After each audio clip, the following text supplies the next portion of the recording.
This video is going to show you how to install vinyl decking with T-clips. These are T-clips here.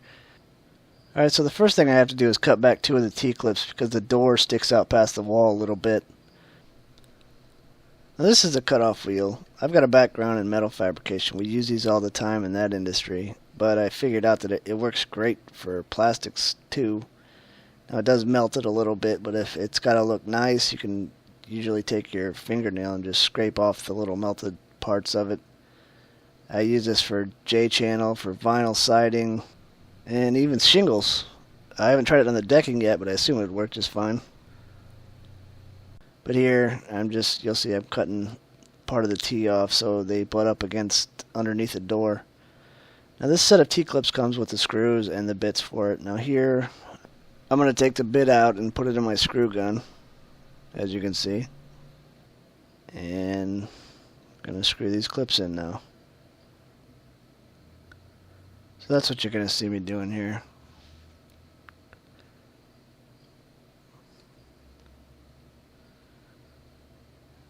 Now these are pretty easy because you don't have the decking in the way, but one thing I did is I screwed these in all the way, and I figured out later that you need to leave them loose so the board slides right underneath them, so just keep that in mind.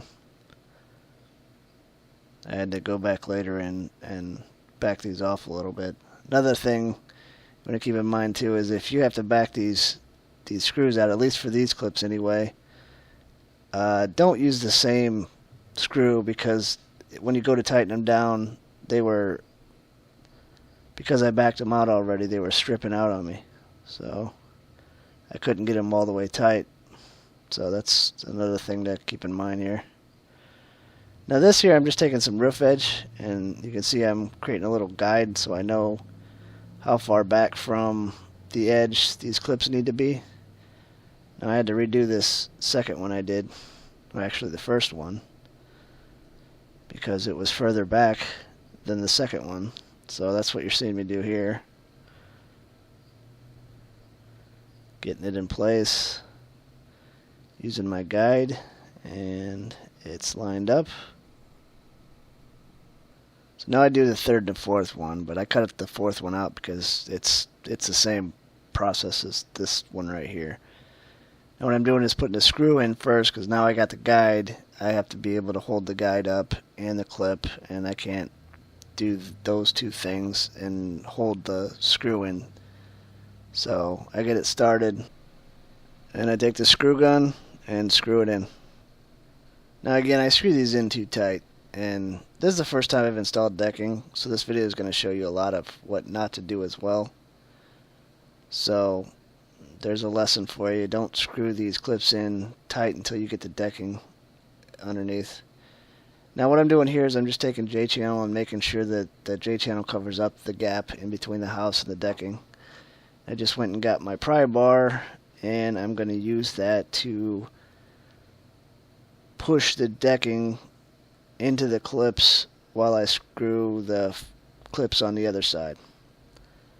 So that's what I'm doing here. And this piece of wood, I noticed that when I push in, that I'm just pushing in on the bottom of the decking, so I'm not going to mess up the top. So I end up getting rid of the piece of wood after a little while. But you'll see here, I get the clip in place. Then I take the pry bar and put it over my shoulder and push in on the decking, and I grab the screw gun, and then I screw it into the joist. Now here's something I learned too. When you try to do it with the decking in place, you see how it wobbles like that? After a while I figured out that I needed a piece of wood to stick under the other side of the clip. It made it a lot easier to get these started. That takes me a little bit to figure out though.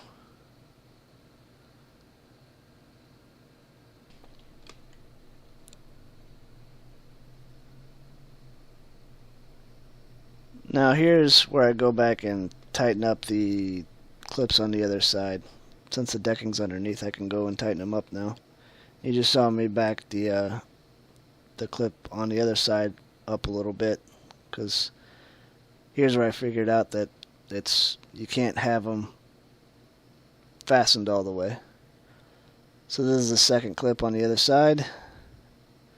Got the pry bar on my shoulder, pushing it in, trying to balance the clip with my finger. Helped a little bit, but the wood definitely works a lot better. And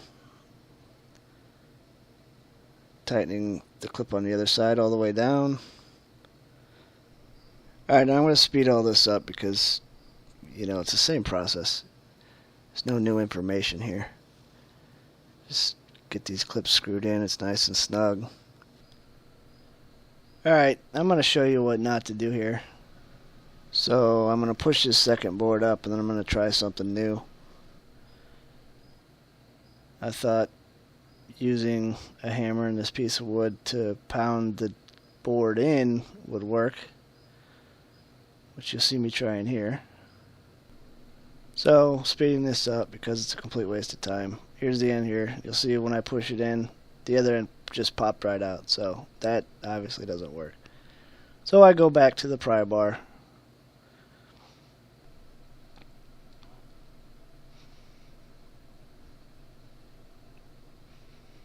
I'm just gonna hammer this decking board into place a little bit here, which does work. And then I take the pry bar and put it over my shoulder, press up against the decking, and you'll see that I'm still struggling with these clips because I haven't figured out that putting a piece of wood underneath it helps stabilize it. Actually, at this point I think I have thought of putting something underneath it, I just haven't gotten around to getting it yet. So I get it snug here, again not all the way tight, and then I tighten the other side here. Now these bits should fit in between there. I've already went over all this, so I'm just speeding this part up. Alright, now this is a piece of wood that I've been talking about that helps stabilize the clips. This is all I could find. It's exactly the same height as the clip groove. It would be better if it was a little bit thicker because the deck board sticks up a little bit above the joists. But it helps tremendously, as you're about to see here. So what you do is you put the clip in place and then just slide that little piece of wood underneath the other side. And as you're about to see, it really helps stabilize it. And take the drill motor, getting it started, and you'll see it doesn't slide at all.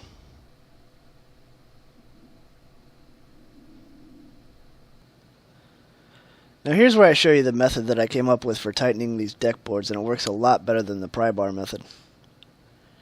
Now here I'm just swapping the bit out because what I'm going to do is screw some big screws into the joists, the middle joists that do not have T-clips. And that's what I'm doing right here. See, I gotta look down and find the joist.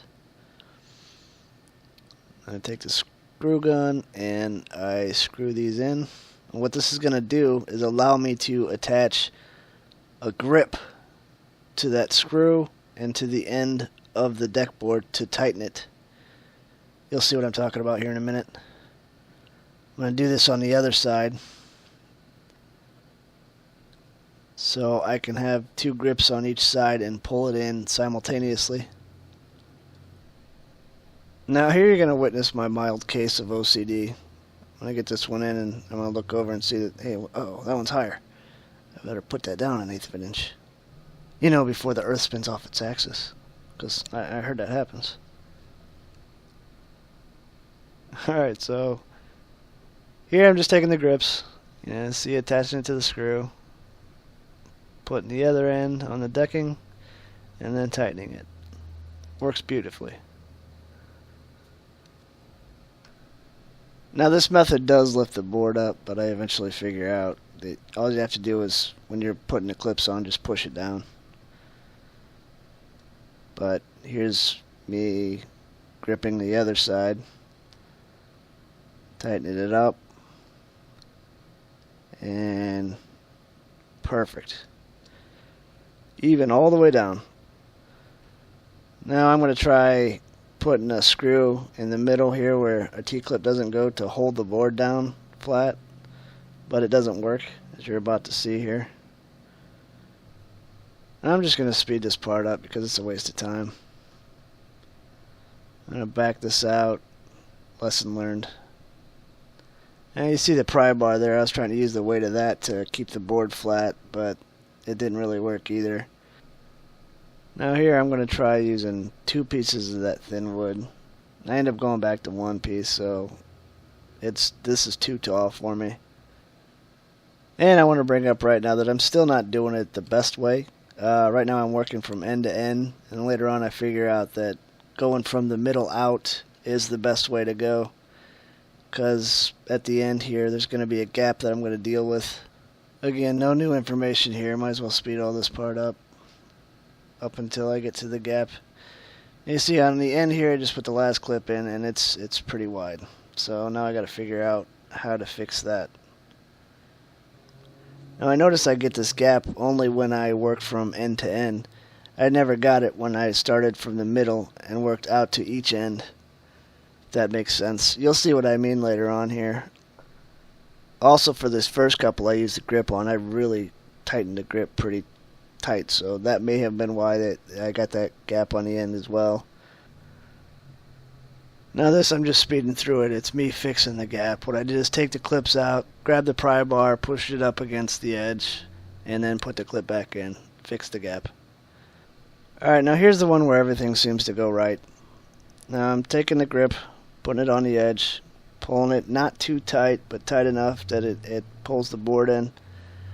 Doing the other side here, and I take the hammer and then beat it the rest of the way in. I'm not pulling it real tight with the grip. I use the hammer and grip it just a little bit more, and then I go get my clips ready, and I'm going to start in the middle and work out using only 1 board to support the clip.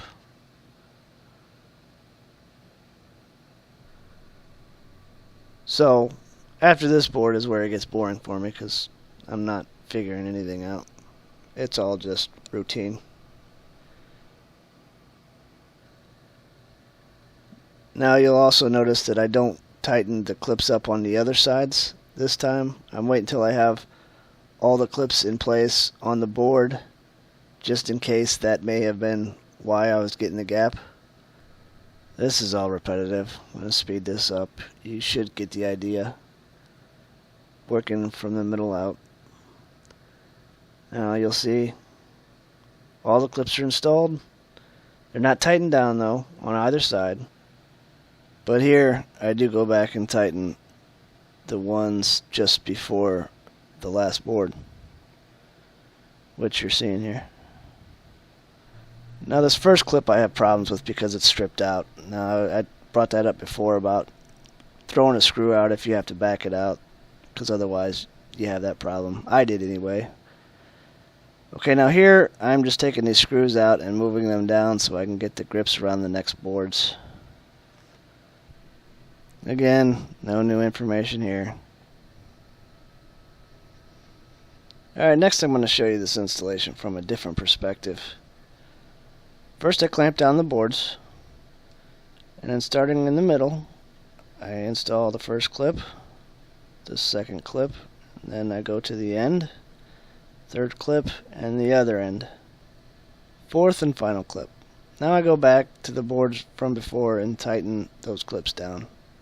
Then I take a Sawzall blade because I don't have a file, and then I do my cleanup, which you're going to see right here. This is skipping to the last board, and I'm going to just speed through this because if you don't understand how to do this by now, then you should probably just hire somebody. But real quickly here, I'm gripping it down, using the hammer, tapping it in, putting the clips in, swapping the bit out, taking the screws that held the grips in, and then the cleanup. I haven't shown you this yet. That's a Sawzall blade. What I did is I go back here, and then I just clean where the screws go in because it leaves a little indentation and sometimes kicks up a little of the board. So you got to go through and do your cleanup there where all the clips are. Now again, I don't recommend using a Sawzall blade. I would use a thin file, but I'm just working with what I have here because I don't have a file.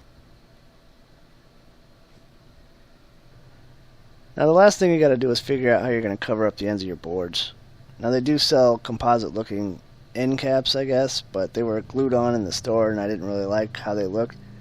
So I'm just going to take a piece of aluminum, bend it up, slap it over the top, and hope it lasts. Probably won't because it's really thin aluminum. If it doesn't, I can always go buy thicker aluminum 90s with maybe tread on it and stick over top of this. But for now, I'm just going to speed through this because this isn't a video on how to make trim. It's a video on how to install composite decking boards. I'll still try to explain what I'm doing here. I'm taking measurements and marking the piece where I'm going to break it up at. This is going to have two breaks. One that goes over the top and one over the bottom. Top break a little tough, bottom break light so the rain comes off. This is inside on the break. I'm making my bends, bringing it back out, seeing that I gotta notch it, notching it, putting it back in, going to get some nails, hammer, and hammering them in, and voila, I have an end cap. So let's go over the cost now. The T-clip kit cost me $26. Now I had 12 boards at $16 each. That came to $192.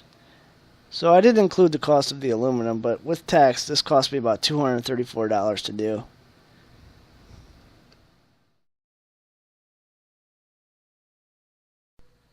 If you wish to follow more of my creative and tech-related videos, don't forget to subscribe to my YouTube channel by clicking on this button right here. I've also developed my own personal website where I write mostly creative and technology-related articles as well as provide my services through these links within the main menu here. You can connect with me on social networks through these links that are provided throughout my website. Thank you for watching, and I hope my videos help.